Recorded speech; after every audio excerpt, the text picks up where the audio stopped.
الحمد لله رب العالمين أرحم الراحمين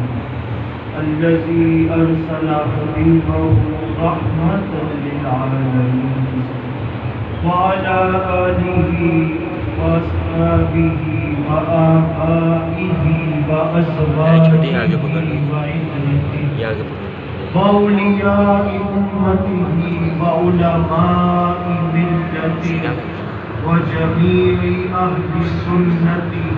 وعلينا معهم أجمعين أما بعد فأعوذ بالله من الشيطان الرجيم بسم الله الرحمن الرحيم ثم قست قلوبكم من بعد ذلك فهي كالحجارة أو أشد قسوة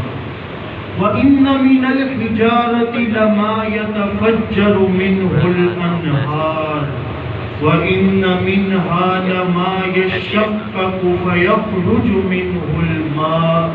وإن منها لما يهبط من خشية الله صدق الله مولانا العظيم مولاي صل وسلم دائما أبدا على حبيبك خير الخلق كلهم قال الله تعالى في القرآن المجيد إن الله وملائكته يصلون على النبي يا أيها الذين آمنوا صلوا عليه وسلموا تسليما الصلاة والسلام عليك يا سيدي يا رسول الله وعلى آلك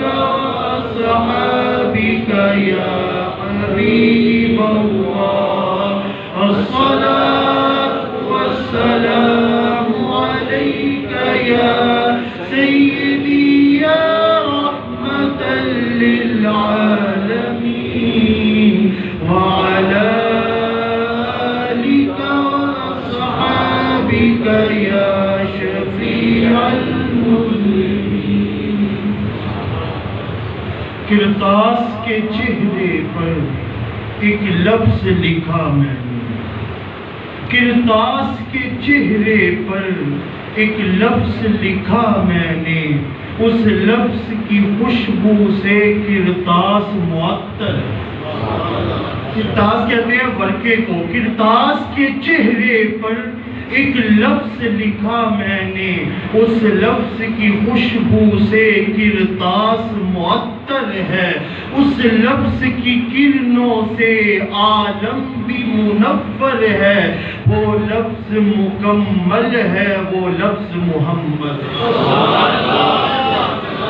اللہ پاک کا بے حد و حساب شکر کہ جس ذات حق کی توفیق سے ہم اس کی بارگاہ کرم میں حاضر ہیں دعا ہے کہ وہ خالق کائنات ربیع الاول کے مہینے میں حضور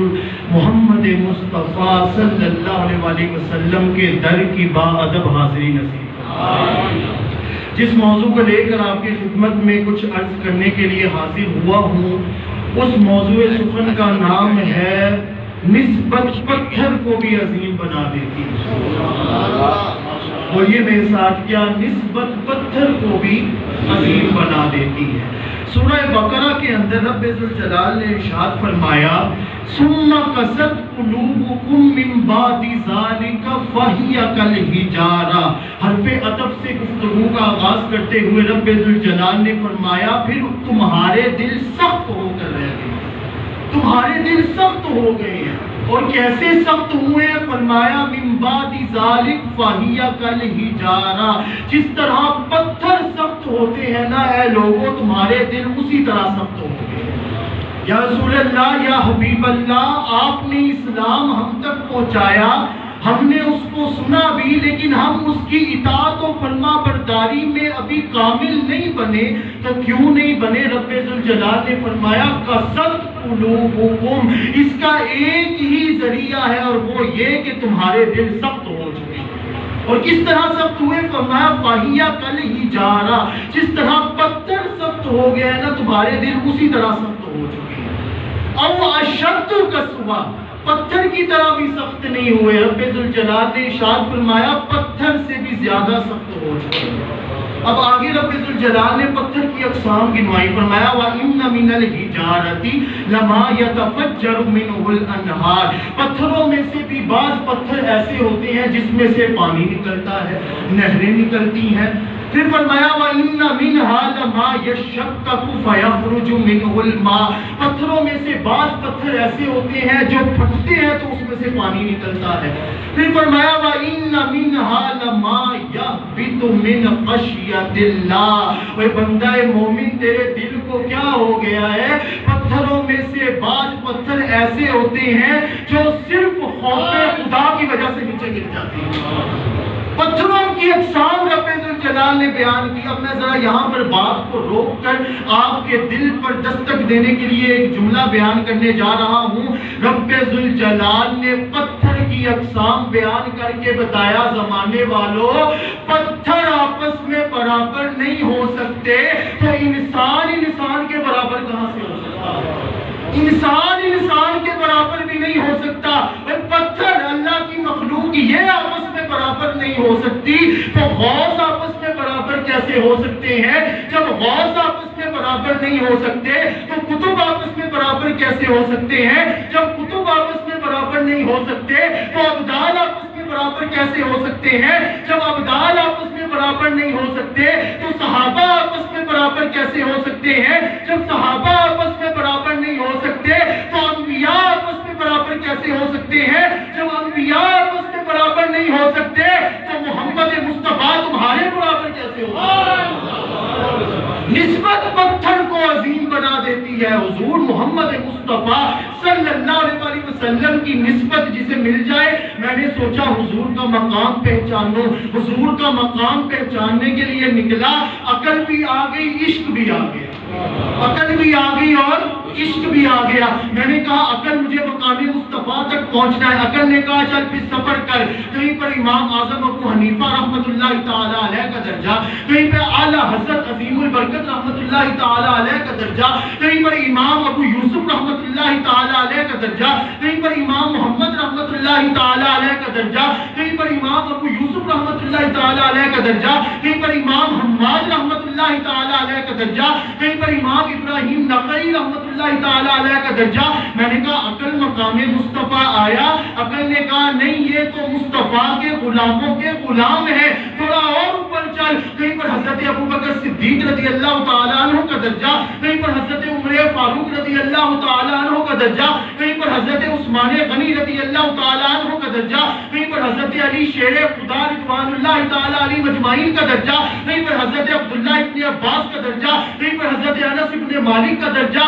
میں نے کہا عقل مقام مصطفیٰ آیا، عقل نے کہا نہیں ابھی تھوڑا اور اوپر چل، کہیں پر حضرت آدم علیہ السلام کا درجہ، کہیں پر حضرت ابراہیم علیہ السلام کا درجہ، کہیں پر حضرت اسحاق علیہ السلام کا درجہ، کہیں پر اسماعیل علیہ السلام کا درجہ۔ میں نے کہا عقل مقام مصطفیٰ آیا، عقل نے کہا نہیں میں مقام مصطفیٰ تک صرف سفر کروا سکتی ہوں، مقام مصطفیٰ تک عقل نہیں پہنچ سکتی۔ میں نے کہا عقل پھر تو سائڈ پر ہو، عشق تو بتا مقام مصطفیٰ کیا ہے؟ عشق نے کہا مقام مصطفیٰ کو پہچاننا ہے، نیچے سے نہ گنتے گنتے تھک جائے گا، مر جائے گا، مقام مصطفیٰ نہیں آئے گا۔ مقام مصطفیٰ کو پہچاننا ہے، نظروں کو اوپر اٹھا، بعد از خدا بزرگ توئی قصہ مختصر، جہاں تک خدا کی خدائی ہے وہاں تک مصطفیٰ کی مصطفیٰ کرم ہی کرم ہے، کرم ہی کرم ہے، ان کا گدا کیا یہ اعزاز کم ہے، کرم ہی کرم ہے، کرم ہی کرم ہے۔ اچھا آقا کریم صلی اللہ علیہ وسلم کی نسبت نے ہم کو ہی نہیں سنوارا بلکہ اپنی ساری نسل کو ہی سنوار دیا، ساری نسل کو ہی سنوار دیا ہے۔ کیسے؟ آپ ذرا گننا شروع کریں۔ حضرت آدم علیہ السلام، حضرت آدم علیہ السلام سے شیث، شیث سے انوش، انوش سے کینان، کینان سے مہلعیل، مہلعیل سے یارد، یارد سے ادریس، ادریس سے متوشق، متوشق سے لامک، لامک سے نوح، نوح سے سام، سام سے ارپکشت، ارپکشت سے ہود، ہود سے شالک، شالک سے پالک، پالک سے اشرو، اشرو سے ارود، ارود سے سرود، سرود سے ناہور، ناہور سے تارک، تارک سے ابراہیم، ابراہیم سے اسماعیل، اسماعیل سے قیدار، قیدار سے حمل، حمل سے ناحس، ناحس سے حمیسہ، حمیسہ سے عدد، عدد سے عدنان، عدنان سے معد، معد سے نزار، نزار سے مزر، مزر سے الیاس، الیاس سے مدرکہ، مدرکہ سے خزیمہ، خزیمہ سے قنانہ، قنانہ سے نظر، نظر سے مالک، مالک سے بہر، بہر سے غالب، غالب سے لعی، لعی سے کعب، کعب سے مرہ، مرہ سے کلاب، کلاب سے قصی، قصی سے عبد مناف، عبد مناف سے ہاشم، ہاشم سے عبد المطلب، عبد المطلب سے عبداللہ، اور عبداللہ سے محمد مصطفیٰ، محمد مصطفیٰ صلی اللہ علیہ وسلم آئے، بہاروں پر بہار آئی اور زمین کو چومنے جنت کی خوشبو بار اے میرے بندے، ثم قست قلوبکم، تیرے دل سخت ہو گئے ہیں، نسبت مصطفیٰ صلی اللہ علیہ وسلم میں کمی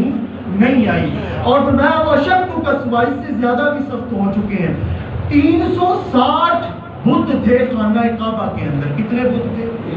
کتنے بت تھے؟ 360 بت تھے خانہ کعبہ کے اندر۔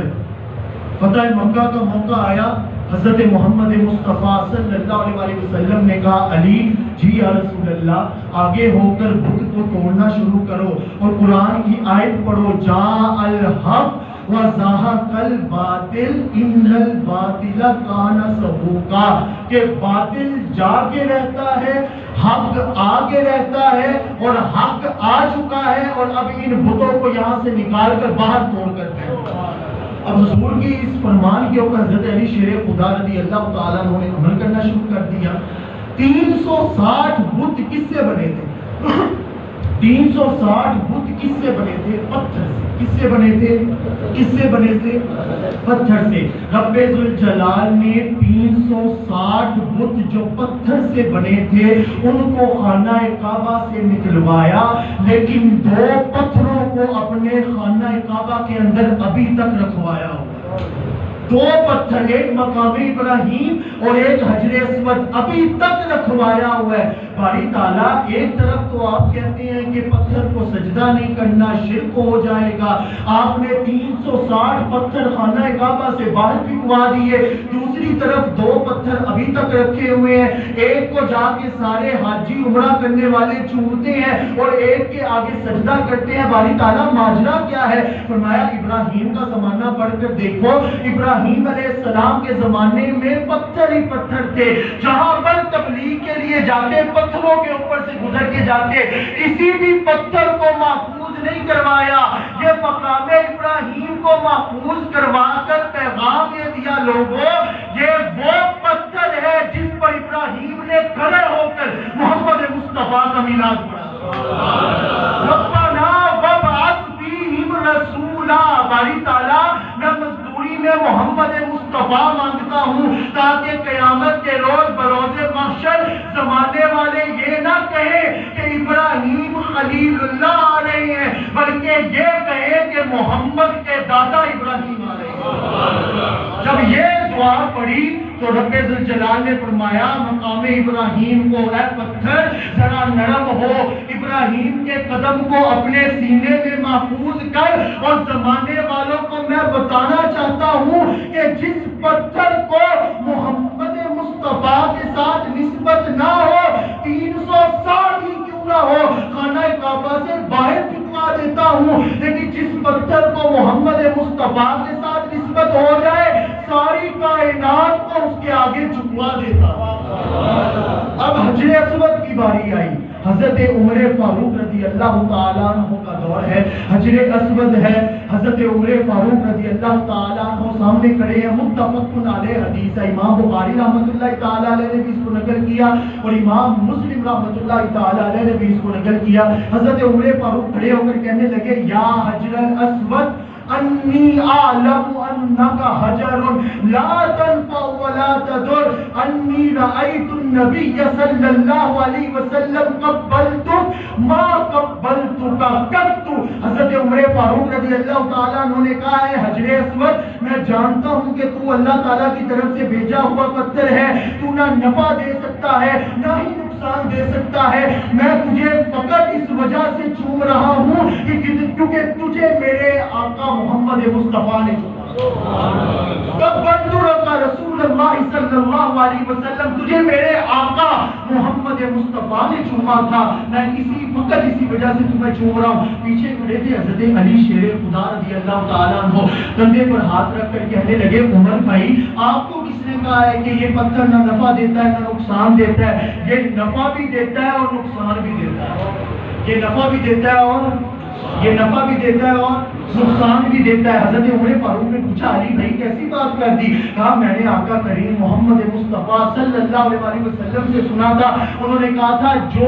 حجر اسود کو چومتا ہے نا، خواہ وہ حاجی ہو خواہ وہ عمرہ کرنے ہی کیوں نہ گیا ہو، حجر اسود کو چومتا ہے بروز محشر یہ حجر اسود اپنے چومنے والوں کو پہچانے گا بھی اور ان کی شفاعت اور بخشش کروا کر انہیں اپنے ساتھ جنت میں بھی لے گا۔ اب یہاں پر میں آپ کے دلوں کے اندر دستک دیتے ہوئے ایک جملہ بیان کرنا چاہتا ہوں۔ ہر مکاتب فکر کا بندہ وہ یہ حدیث کو پڑھتا ہے اور مانتا ہے، ہاں حجر اسود قیامت والے دن بخشش کروائے گا، ہاں حجر اسود قیامت والے دن اپنے چومنے والوں کو پہچانے گا، ان کی شفاعت کروا کر بخشش کروا کر جنت میں لے کر جائے گا۔ کیا تیری عقلوں کے اوپر پردے پڑ گئے ہیں؟ حجر اسود کا پہچاننا اور اس کا بخشش کروا کر جنت میں لے کر جانا یہ تو مانتا ہے، اور محمد مصطفیٰ قیامت والے دن بخشش کروائے تو تیرے پیٹ کے اندر مروڑ حضور صلی اللہ علیہ وسلم بھی اسی طرح پہچانیں گے، شفاعت کروائیں گے، بخشش کروا کر جنت میں لے کر جائیں گے۔ اور ہمارا یہاں پر اہل سنت و جماعت کا عقیدہ اور نظریہ ہے کہ بروز حشر شفاعت کریں گے چن چن کر، کیونکہ ہر ایک غلام کا چہرہ حضور جانتے ہیں۔ حجر اسود شفاعت کروائے گا، بخشش کروا کر جنت میں لے کر جائے گا، اور جو یہ بشارت دے رہے ہیں محمد مصطفیٰ صلی اللہ علیہ وسلم، یہ کیسے ممکن ہے کہ وہ شفاعت کروا کر جنت میں لے کر جائیں گے؟ اچھا ہم آقا کریم صلی اللہ علیہ وسلم سے محبت کرتے ہیں، آقا کریم صلی اللہ علیہ وسلم کے نام کے اوپر کوئی حرف پہ آنے نہیں دیتے، گوارا نہیں ہوتا ہم سے یہ محبت کی خبر۔ اور ہم جو درود و سلام پڑھتے ہیں محافل کے اندر جمعے کے موقع پر، تو یہ کیا آقا کریم صلی اللہ علیہ وسلم کو پتہ بھی چلتا ہے کہ نہیں پتہ چلتا؟ آئے اس کا جواب آپ کو دیتا ہوں۔ آقا کریم صلی اللہ علیہ وسلم نے ارشاد فرمایا، امام بیہقی اسے شعب الایمان کے اندر لے کر آئے، کہنے لگے انی لأعرف حجر المکہ یسلم علی قبل بعثتی الآن، میں اس پتھر کو بھی جانتا ہوں جو میری بعثت سے پہلے مجھ پر درود و سلام بھیجا کرتا ہے۔ میں اس پتھر کو بھی جانتا ہوں جو میری بعثت، ابھی میں دنیا میں نہیں آیا لیکن وہ بھی درود و سلام مجھ پر پڑا کرتا تھا۔ اب یہاں پر حدیث مبارکہ کو روک کر ذرا یہ بات کا بھی تو مزہ لینا، ارے آقا کریم محمد مصطفیٰ اس پتھر کو بھی جانتے ہیں جو ان کی بعثت سے پہلے ان پر درود و سلام پڑا کرتا تھا۔ تو یہاں پر موجود جامعہ مسجد حنفیہ انوار مدینہ میں موجود شاقان مصطفیٰ جو دن رات محمد مصطفیٰ پر درود و سلام بھیجتے ہیں، گنبد خضرا میں بیٹھ کر ان کو کیوں نہیں پہچانتے؟ فرمایا رد علیہ السلام، میں خالی اپنے درود پاک پڑھنے والوں کے سلام کو سنتا ہی نہیں ہوں بلکہ سن کر ان کے سلام کا جواب بھی دیتا ہوں۔ یہ پتھر نسبت پتھر کو بھی عظیم بنا دیتی ہے۔ فرمایا او اشد قصبہ، پتھروں کو علم ہے، اے بندے تیرے علم کہاں چلا گیا؟ تجھے محمد مصطفیٰ احمد مصطفیٰ صلی اللہ علیہ وسلم کی نسبت کا پتہ ہی نہیں۔ اچھا حاجی جائے نا عمرہ کرنے کے لیے، حج کرنے کے لیے، تو وہاں پر حجر اسود سامنے ہے تو اس کو اگر بوسہ نہ دے سکیں تو آقا کریم صلی اللہ علیہ وسلم نے ارشاد فرمایا اس طرح دور سے 10 انگلیاں دکھا کر اپنی انگلیوں کو چومے، اس کو استعلام کہتے ہیں۔ کیا کہتے ہیں؟ استعلام۔ یہ استعلام کہتے ہیں کہ آپ اگر رش کی وجہ سے آپ نہیں گئے حجر اسود کو نہیں چوم سکے تو آپ دور سے کھڑے ہو کر 10 انگلیوں کا اشارہ کر کے انگلیوں کو چوم لیں۔ حجر اسود کو جو آپ نے چومنا تھا آپ کا وہ فرض مکمل ہو گیا۔ ہر حاجی عمرہ کرنے والا حجر اسود کو اگر دور سے استعلام کر کے 10 انگلیوں کا اشارہ کر کے انگلیوں کو چومے اور ہم ان سے پوچھے حاجی صاحب یہ کیا کر رہے ہیں، تو آگے سے ہمیں حدیث مبارکہ سنائیں گے آقا کریم صلی اللہ علیہ وسلم نے ارشاد فرمایا اگر رش کی وجہ سے حجر اسود کو نہیں چوم سکتے تو 10 انگلیوں کا اشارہ کر کے استعلام کر لو، تمہارا چومنا مکمل ہو جائے گا۔ تو آگے سے اس کو ذرا سی ایک بات بتا دوں گا، حاجی صاحب 10 انگلیوں کا اشارہ کر کے حجر اسود کا تصور کر کے 10 انگلیاں چومنا جائز ہے، ہم ہر نماز کے اندر محمد مصطفیٰ کا تصور کر کے اپنے 2 انگوٹھے نہیں چوم سکتے؟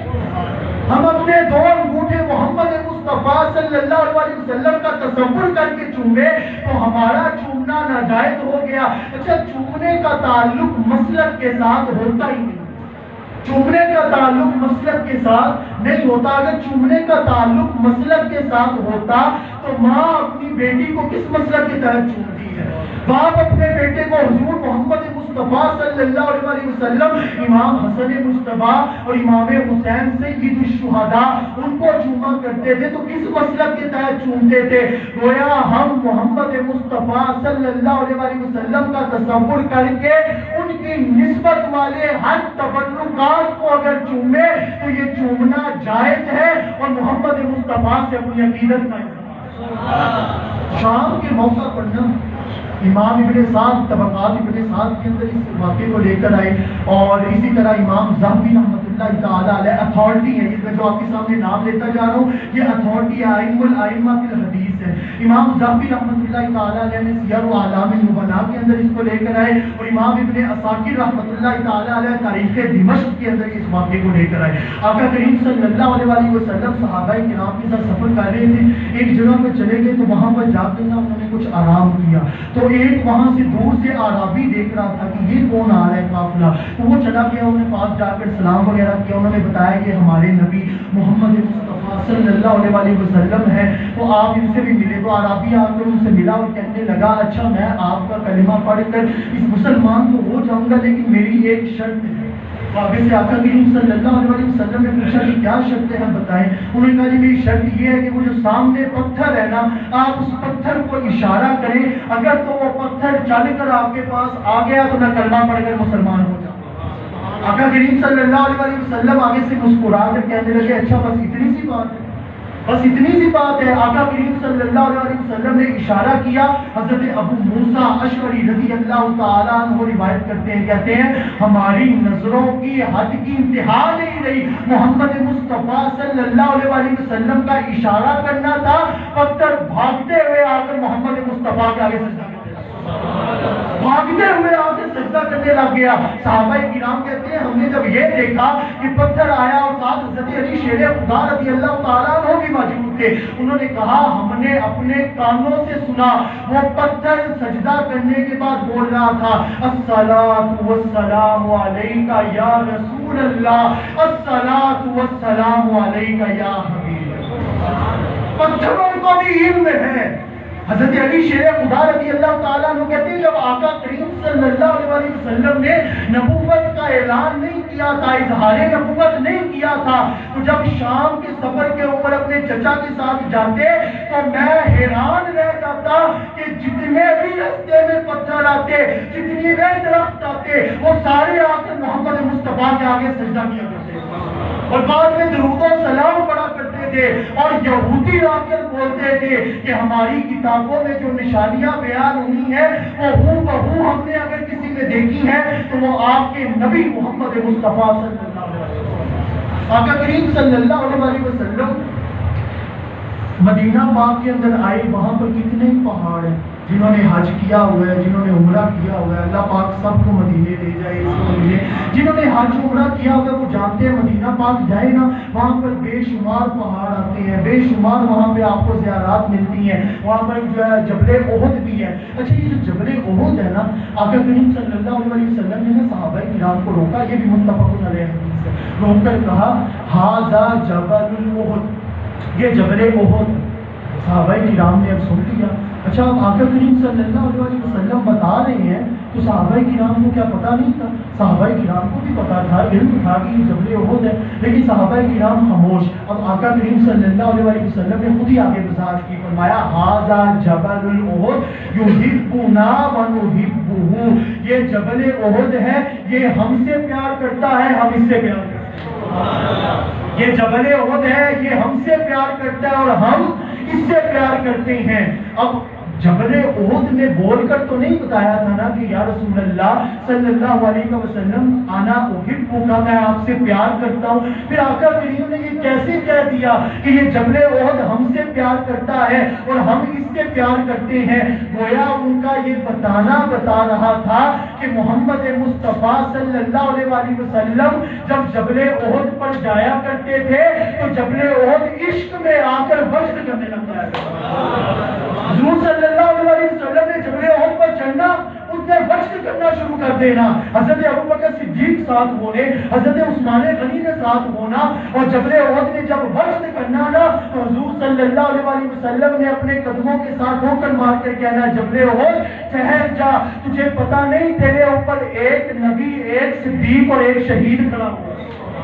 اب حضور حضرت ابوبکر صدیق رضی اللہ تعالیٰ عنہ کے بارے میں تو بتا دیا، حضرت عثمان غنی نے ابھی شہادت تو نہیں پائی، پھر آقا کریم نے کیسے بتایا کہ ایک نبی، ایک صدیق اور ایک شہید کھڑا ہوا ہے؟ ان کا یہ بتانا بتاتا ہے کہ محمد مصطفیٰ صلی اللہ علیہ وسلم جو ہم نہیں نہ جانتے وہ بھی رب نے محمد مصطفیٰ کو بتایا۔ تیرے دل اس سے بھی زیادہ سخت ہو گئے ہیں۔ جبل احد حالانکہ وہ بولتا تو نہیں ہے، لیکن آقا کریم صلی اللہ علیہ وسلم نے اشارہ کر کے بتایا، ھذا جبل یحبنا ونحبہ، یہ جبل احد ہم سے پیار کرتا ہے اور ہم اس سے پیار کرتے ہیں۔ اچھا، طبقات ابن سعد اور اسی طرح باقی امام ابن اساکر، جس طرح میں نے پہلے آپ کو عرض کیا تاریخ دمشق کے اندر انہوں نے یہ واقعہ بھی نقل کیا، حضرت حلیمہ سعدیہ رضی اللہ تعالی عنہا، اس کا حضرت حلیمہ سعدیہ رضی اللہ تعالی عنہا کا ذرا اگر آپ ان سے عقیدت رکھتے ہیں تو ایک مرتبہ محبت کے ساتھ سبحان اللہ، کیونکہ میری یہ عادت ہے میں جہاں پر عشاق بیٹھی ہوں نا، کیونکہ میں نے دیواروں کو تو سنانا نہیں ہے، جہاں پر عشاقان مصطفیٰ بیٹھی ہوں مجھے بات کرنے کا بھی لطف آتا ہے۔ تو حضرت حلیمہ سعدیہ رضی اللہ تعالی عنہا، ان کا واقعہ نکل گیا۔ وہ ایک مرتبہ نا آقا کریم صلی اللہ علیہ وسلم کو لے کر، جس طرح گھمانے پھرانے کے لیے ہم آؤٹنگ پر جاتے ہیں، وہ آقا کریم صلی اللہ علیہ وسلم کو لے کر مکہ مکرمہ کے مکہ مکرمہ میں جب آئی نا تو حجر اسود، ابھی وہ حضور صلی اللہ علیہ وسلم مکہ مکرمہ کے اندر انٹر ہوئے ہیں، حجر اسود ہلنا شروع ہو گیا، حجر اسود ہلنا شروع ہو گیا۔ کوئی پوچھے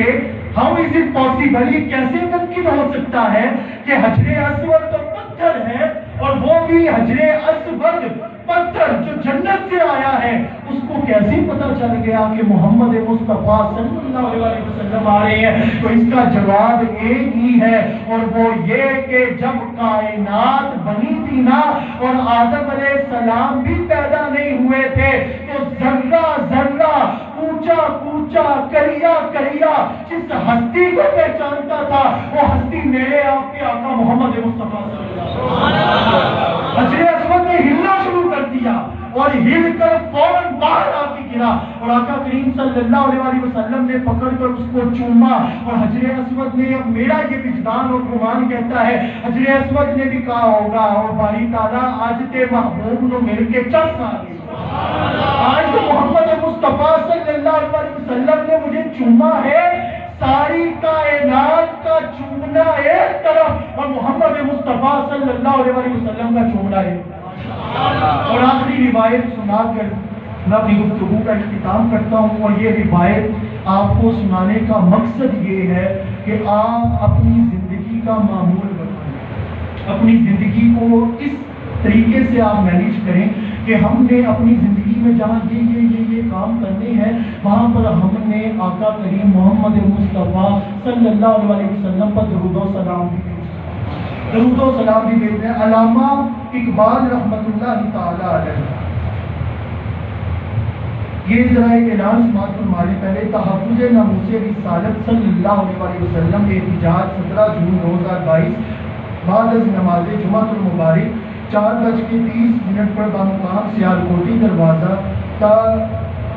گونڈا والا اڈا منجانب تحریک منہاج القرآن گجرانوالہ تحریک منہاج القرآن کی طرف سے یہ تحریک کا آغاز ہے۔ کل بھی مجھے وہ بتا رہے تھے کہ ہم نے 17 جون کو یہ تحریک نکالنی ہے، تو آپ سب سے گزارش ہے کہ اس تحریک کے اندر ضرور شرکت کیجیے گا، کیونکہ 17 جون کو ثانیہ ماڈل ٹاؤن ہوا تھا اور ان غریبوں کا جن کو کوئی قصور بھی نہیں تھا ان کے اوپر نہتوں کے اوپر انہوں نے گولیاں چلا کر ان کو شہید کیا تھا۔ تو آپ سب سے گزارش ہے کہ اپنے ٹائم میں سے وقت نکال کر تو یہ تحریک منہاج القرآن کی طرف سے جو تحریک ہوتے گی اس کے اندر ضرور تحفظ ناموس رسالت صلی اللہ علیہ وسلم ضرور شرکت کیجیے۔ علامہ محمد اقبال رحمۃ اللہ تعالی علیہ، ان سے کسی نے پوچھا آپ نے حج بھی نہیں کیا اور آپ نے حضور صلی اللہ علیہ وسلم کے در پہ حاضری بھی نہیں دی اور آپ نے سارے باہر آپ گئے وہاں پہ جا کے آپ نے تعلیم حاصل کی، تو علامہ محمد اقبال رحمۃ اللہ تعالی علیہ آپ علامہ بھی نہیں تھے، آپ کو علامہ کا خطاب کس نے دیا، آپ کو علامہ کیوں کہتے ہیں؟ تو آگے سے علامہ محمد اقبال رحمۃ اللہ تعالی علیہ جب بھی کوئی یہ بات کرتے ہیں آپ خاموش ہو جاتے ہیں، آپ کو شاید آپ فرسٹ ٹائم سنتے ہیں، علامہ اقبال خاموش ہو جاتے، جواب نہیں دیتے تھے۔ کسی نے بھی مجلس کے اندر پوچھا، انہوں نے کہا حضور آپ کو علامہ کیوں کہتے ہیں؟ کیونکہ علامہ تو وہ ہوتا ہے جس نے اصول شاشی پڑھی ہو، جس نے اصول تفسیر پڑھا ہو، جس نے اصول حدیث پڑھا ہو، جس نے صرف و نحو علوم پڑھے ہوں، جس نے علوم اسلامیہ علوم عربیہ کو پڑھا ہو، وہ علامہ ہوتا ہے۔ تو آپ علامہ کیسے بن گئے ہیں؟ علامہ محمد اقبال رحمۃ اللہ تعالی علیہ نے کہا جی میں آپ کو اجلاس کی بات بتاتا ہوں، یہ جو اللہ کے قریب ہوتے ہیں نا اولیاء کرام، ان کا یہ ہمیشہ سے شعار رہا ہے کہ یہ اپنی راز کی بات کسی کو بتایا نہیں کرتے، وہ اپنی راز کی بات کسی کو بتا کر بھی اگر عمل کرنا ہے تو پھر اس کی جزا بندے ہی دیں گے، رب تو نہیں دے گا نا۔ جب سارے سوئے ہو، آقا کریم صلی اللہ علیہ وسلم نے ارشاد فرمایا اطعموا الطعام افشوا السلام وصلوا باللیل والناس نیام، اسلام کو عام کرو، بھوکوں کو کھانا کھلاؤ اور رات کے وقت جب سارے سو جائے تب رب ذوالجلال کے آگے سر سجدے کے اندر۔ جو اللہ کے لیے خاص عبادت کی جائے وہ لوگوں کو تو نہیں بتائی جاتی۔ تو علامہ اقبال رحمۃ اللہ تعالیٰ نے جب لوگوں نے اصرار کیا نا تو آپ نے بتایا، انہوں نے کہا جی میں علامہ کیسے بناؤں، یہ سب لوگوں کا کرم ہے اور میں نے نہ کوئی اس طرح کا کورس وغیرہ کیا، لیکن یہ مجھے علامہ کا خطاب کیوں ملا ہے؟ یہ اس وجہ سے ملا ہے کہ میں نے ایک رات بیٹھ کر 1 کروڑ مرتبہ محمد مصطفیٰ پر درود و سلام 1 کروڑ مرتبہ درود و سلام بھیجا تھا۔ اور پھر انہوں نے آگے مشورہ دیا، انہوں نے کہا تم اگر اپنی زندگی کا معمول بنا لو، اگر رات کو بیٹھ کر 1 کروڑ مرتبہ سیدی لامقام محمد مصطفیٰ صلی اللہ علیہ وسلم پر درود و سلام بھیجو گے تو اللہ تعالیٰ تمہیں وہ علم عطا کر دے گا جس کو تمہیں بھی خبر نہیں ہے۔ اس شعر کے اوپر بھی گفتگو کا اختتام، اٹھا لے جام بسم اللہ جو ہوگا دیکھا جائے گا، تو پی لے پڑھ کے بسم اللہ جو ہوگا دیکھا جائے گا۔ شاعر کہتا ہے کہ جام بھی بسم اللہ کا ہے اور اسے بسم اللہ پڑھ کر پیو، تو اٹھا لے جام بسم اللہ جو ہوگا دیکھا جائے گا، تو پی لے پڑھ کے بسم اللہ جو ہوگا دیکھا جائے گا۔ اور کوئی پوچھے جو محشر میں، کوئی پوچھے جو محشر میں، کوئی پوچھے جو محشر میں کہ جنت کون بانٹے گا، تو کہہ دینا رسول اللہ ہوگا دیکھا جائے گا، کہہ دینا رسول اللہ ہوگا دیکھا جائے گا۔ اللہ پاک ہمارا دل کا اتنا قبول و منظور فرمائے، آمین۔